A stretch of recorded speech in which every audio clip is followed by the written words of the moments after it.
Premier Doug Ford under political fire tonight in the wake of a school shooting. Everyone is condemning the attack, but the premier is being called out for some of the language that he used talking about it. And Sean O'Shea is live with more. Sean. Alan, the premier under fire today for comments he made earlier, appearing to blame immigrants for a shooting at a Jewish school in Toronto last weekend. Even though there is no suspect at this point, police don't typically report on the immigration or citizenship status of a suspect or a victim, and there's no evidence to suggest that the person responsible was an immigrant.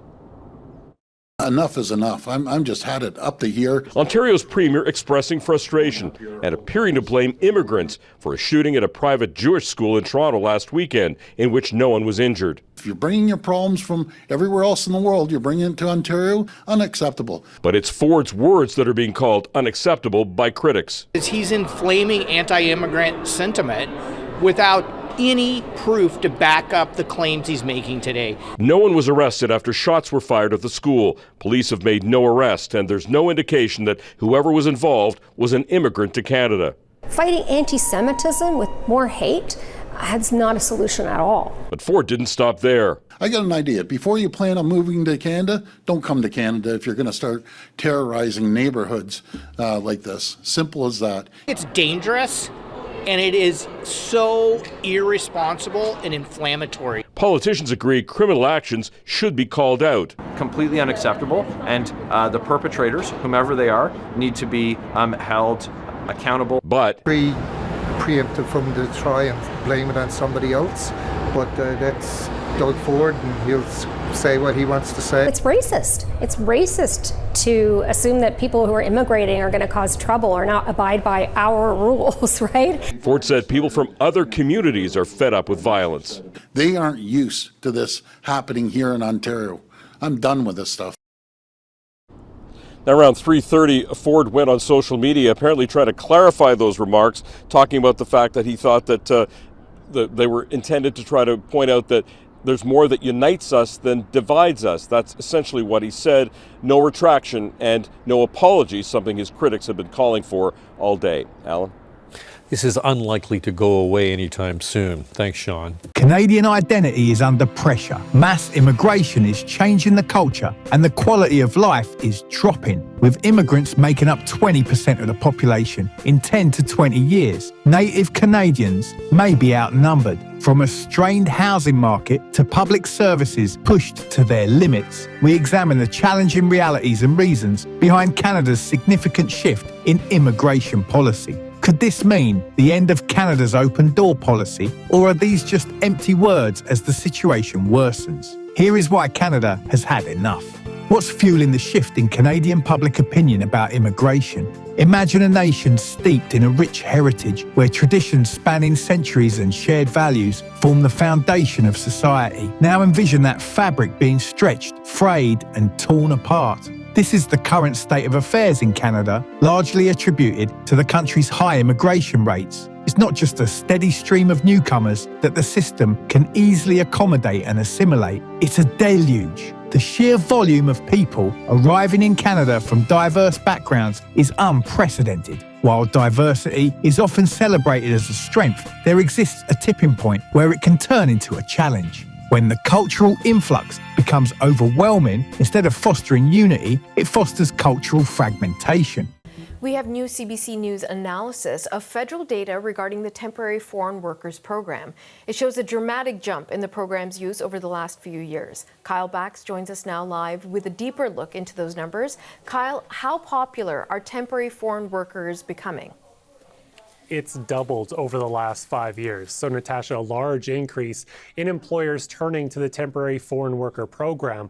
The popularity jumping across the country and in a wide variety of sectors. Here are some numbers as an example. Companies were approved to bring in fewer than 300 admin assistants in 2018. Last year, that jumped more than 3,300. The number of cleaners rising from about 200 to 3,000.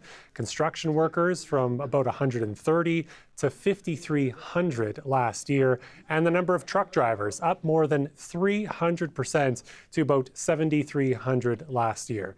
So part of the reason for the increase is that the federal government loosened the rules as the economy reopened after the pandemic, and many businesses were struggling to find workers. That includes restaurants and fast food outlets across the country. Have a listen. We did see that being a challenging period of time, and there was operators who were tapping into this in order to be able to revive and reopen their businesses and to be able to service the communities. And the popularity of this program by employers is unprecedented. The Federal Immigration Department confirming the number of temporary foreign workers in the country last year was a record high since the department began keeping track. The temporary foreign worker program has been controversial before. It's not the first time we're hearing concerns. What are some of the concerns around it in terms of over the history of the program? Well, you're right. There was a lot of controversy, especially about a decade ago, and a lot of those worries still exist, including how the program can impact wages, keeping them low, especially for entry-level positions. And some experts say the program can also put these workers in a vulnerable position because their work permit is temporary, of course, and it's tied to an employer, so it's difficult for them to leave. And some experts say many of the workers are trying to become permanent residents, so they're in a precarious spot. Here's how one expert described that situation. We refer to these jobs as the jobs Canadians don't want to do. Well, there's a good chance many of these migrants don't want to do it either once they have the option to leave. And so what that means is that these workers, when they have that promise of permanent residency status, then it makes them even more willing to put up with sort of poor working conditions, poor wages, temporarily, because there's this kind of carrot that's being held for them that's luring them towards these jobs. And we spoke with former temporary foreign workers. Some had positive experiences. They enjoyed their employment and the community that they were living in. Others did not have a positive experience. They talk about working long hours, for instance, and not receiving overtime pay. Right now, the federal government is examining the situation, is actually moving to limit the number of overall temporary residents in the country because the government has said those numbers have climbed too high, and we're expecting more details to come in the fall. Kyle Bax in Calgary. Thank you, Kyle. On the ground, there's a sense that native Canadians are beginning to feel like outsiders in their own country. As the cultural landscape changes rapidly, there's a growing unease and resentment. It's not just about language barriers or different customs. It's about a fundamental shift in how people connect with each other and their nation. When foundational values and traditions diverge, maintaining social unity becomes increasingly challenging. Canada experienced a population increase of 1.3 million people in 2023 alone. This sharp rise has led to a notable increase in Canadians feeling that the country has admitted too many immigrants. This influx has placed significant strain on housing, healthcare, and essential services. The average home price in Canada surged to over $700,000 in 2023, putting home ownership out of reach for many Canadians. Healthcare is facing significant challenges. Hospitals are consistently overcrowded. Schools are overwhelmed with classrooms exceeding capacity, resulting in a noticeable drop in education quality. Job insecurity and increasing living expenses are major concerns for many Canadians. Immigrants are contending for limited resources such as housing and employment, which is causing resentment. The unemployment rate among immigrants in Canada for less than 5 years stands at 11.7% compared to 7.5% for Canadian-born individuals. Food bank queues are lengthening, highlighting the growing struggle for Canadians to afford basic necessities. Canadians have long been open to immigrants, but surveys consistently indicate that most Canadians think there should be restrictions on the number of immigrants admitted. This prevalent view arises from the recognition that while immigration can enhance economic prosperity, there are limits. Many Canadians understand that the economy can only absorb so much. When population growth exceeds housing availability, public infrastructure, and business resources, it diminishes capital per individual, leading to decreased labour productivity and average living standards. At what cost, though? How is Trudeau's politics even helping Canada in any case? Let me answer that from an Indian perspective.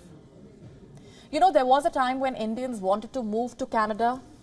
They would enroll into Canadian universities in the hope to land a job in Canada, eventually become a PR or a permanent resident of Canada, and then gradually become a Canadian citizen. This was the Canadian dream, but this dream has now become a nightmare. The story of the nightmare revolves around the life of an expat in Canada. It starts with the question, what happens once you land in Canada? Is your life as smooth as you have imagined it to be? Is your life as beautiful as the meadows of Canada? Or are people cold to you? Do they discriminate against you?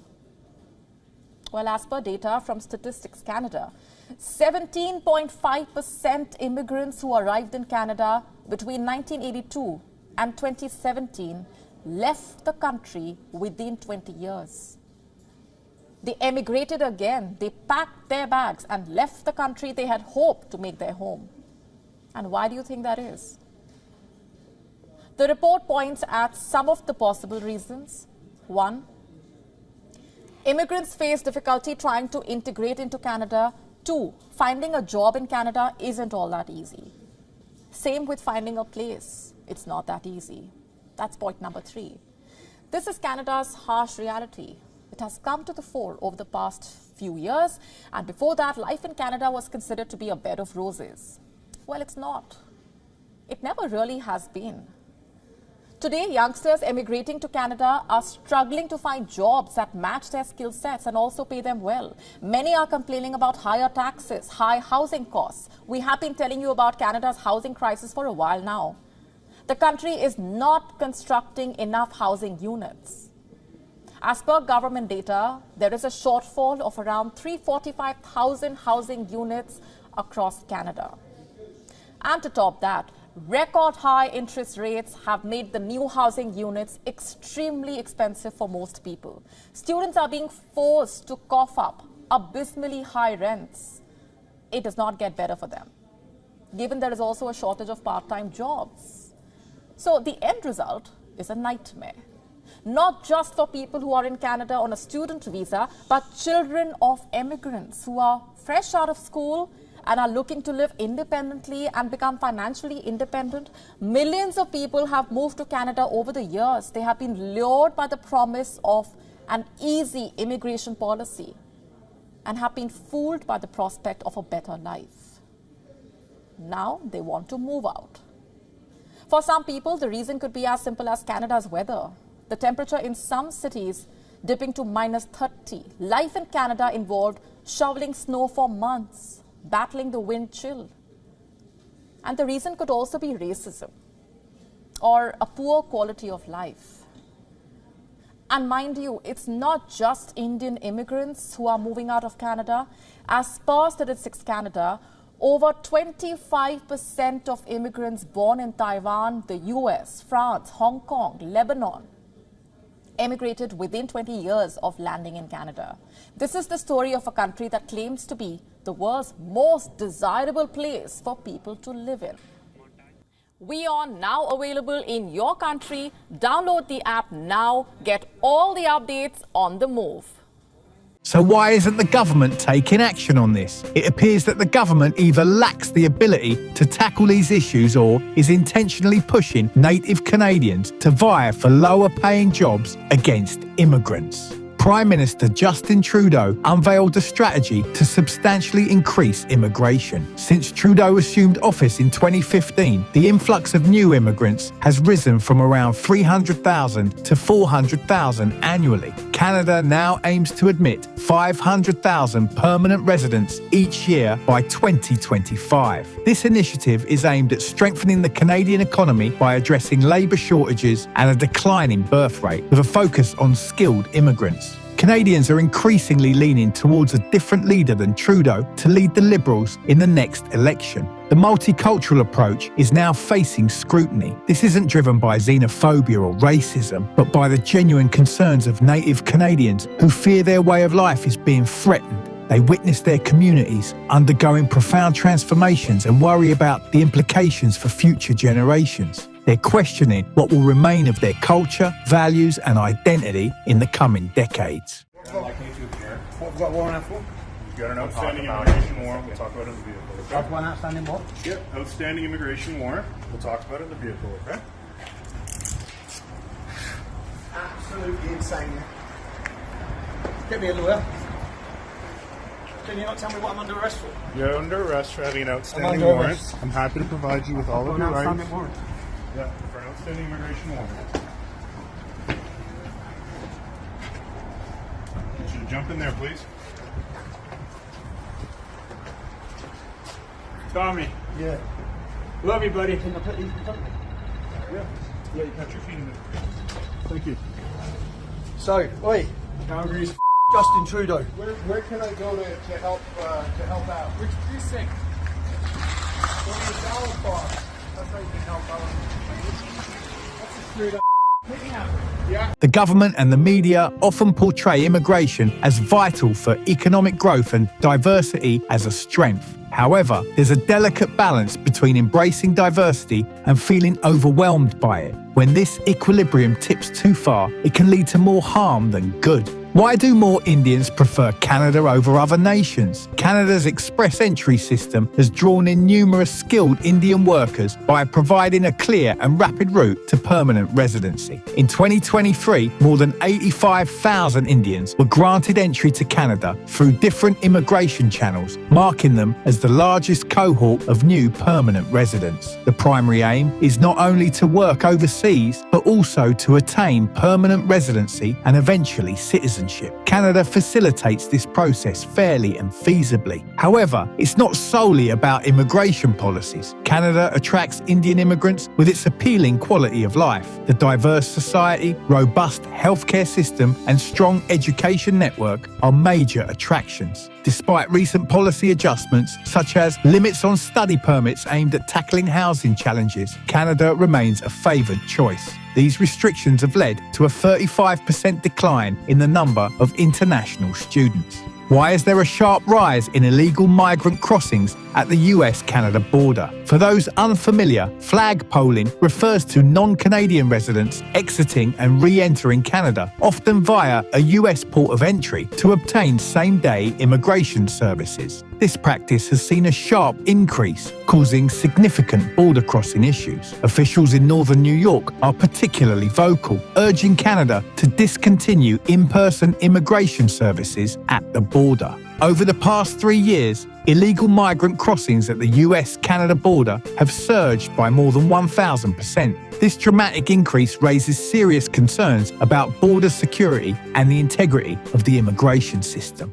The skyrocketing cost of living is difficult for both people who've lived in Canada for a long time and for newcomers. That means some people who chose to move to this country are now making other plans. CTV's Jumi Ogunshola reports tonight on the difficult decisions some immigrants are now making to leave. Walking along the seawall, Malika Azizi appears to have a great life, but there's something on her mind. I'm sad even thinking about it, but it's a kind of must thing I feel now. Azizi arrived in Vancouver from Iran 6 years ago, but now she's seriously considering packing it up and moving on. Every move that we want to make, the first and the only thing about is money. But there's more. I was an architect back in my home country. I went through the certifications. But now, Azizi is an intern architect. By the end of this year, Canada will have welcomed more than 450,000 new permanent residents, like Azizi, with some form of foreign work experience. BC absorbs an estimated 20% of those numbers each year. But the system makes it difficult for most newcomers to transfer their foreign experience. A recent report is now highlighting a growing problem. Onward migration from Canada has jumped 31% in recent years. Azizi's story is not unique. Jack Strange moved to Vancouver from the UK about 2 years ago. He was very excited about the life ahead until he wasn't. I was skipping meals, basically, because I was struggling to afford my food and my rent. He is now back home. So where is the Canadian dream for newcomers? Coming to Canada purchasing a home, raising their families here, and that's definitely been brought into question. The number of people leaving Canada is pale in comparison to those arriving, but over time it adds up. We're going to continue to experience these issues with filling the labor needs. For many, including Malika Ezizi, their Canadian dream is now neatly packed into their suitcase, waiting for the onward journey. It's just sad.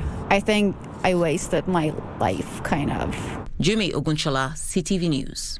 Is Canada's rapid population growth sustainable? Based on the 2021 census, 8.3 million Canadians, comprising 23% of the population, have an immigrant background. This recent increase indicates that in a Canada with a population exceeding 40 million, 1 in 4 residents is either a temporary or permanent immigrant or was born abroad. This influx of newcomers marks the highest proportion since Confederation, surpassing the previous record of 22.3% set in 1921. In comparison, immigrants make up about 14% of the US population today. Immigration has been the primary driver of Canada's population growth in recent decades. The federal and provincial governments established targets for admitting permanent residents and refugees annually, taking into account regional, economic and demographic needs and measures to facilitate integration into Canadian society. From 2000 to 2015, Canada's annual intake of immigrants ranged from 220,000 to 260,000. The numbers have risen sharply, reaching between 405 to 485,000 from 2021 to 2024. The target for 2025 and 2026 is to welcome 500,000 new immigrants annually. By the first quarter of 2024, the number of non-permanent residents in Canada had quietly doubled to 2.7 million, including temporary workers, international students, and asylum seekers.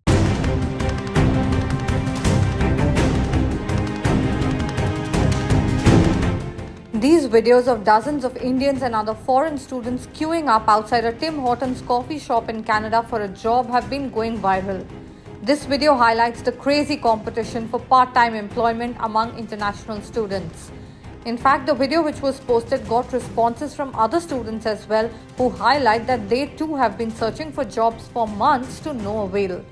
The tightening job market in Canada has been fueled by a surge of immigration into the country, due to which its population grew at the fastest rate in 67 years. This is hitting the large number of international students particularly hard. The fees for such courses are already high, and the increasing rent and living cost is adding to their financial pressure. Unemployment in Canada has also been inching up, attributed largely to the population growth fueled by immigration and temporary residents like foreign students. According to the Canadian Prime Minister himself, 2% of Canada's population was made up of temporary immigrants in 2017. Now it's 7.5%. While this helped Canada address a post-pandemic labour shortage, it also placed pressure now on housing costs and on healthcare. Now the Canadian government, which is facing mounting pressure, is aiming to reduce that. Canada has announced caps on admissions of foreign students and regulated the kind of jobs that they can accept. This in part is making it difficult for many of them to afford staying back in Canada. Meanwhile, the decision to cut back on student visas will also hit universities, since a lot of their students are foreigners. So it's a double-edged sword for them, but for now it's the foreign students who are greatly affected. Hope you found this video informative. For more such content, keep watching Mint. Countries such as Denmark, Australia and Germany have already implemented measures to limit immigration. In contrast, Canada has been reluctant to adopt similar approaches. Canada's adherence to political correctness stifles open discussion about immigration, leading to policies that may be disconnected from reality. This hesitancy to confront the issue directly risks fostering a fragmented society as cultural and ethnic divides widen. It's time to have a frank discussion about this. What are the implications of pursuing these immigration policies? Are Canadians prepared to compromise their cultural heritage and social unity in favour of political correctness and economic arguments that may not withstand scrutiny? Let us know your thoughts in the comments below. For more content like this, be sure to subscribe to the channel.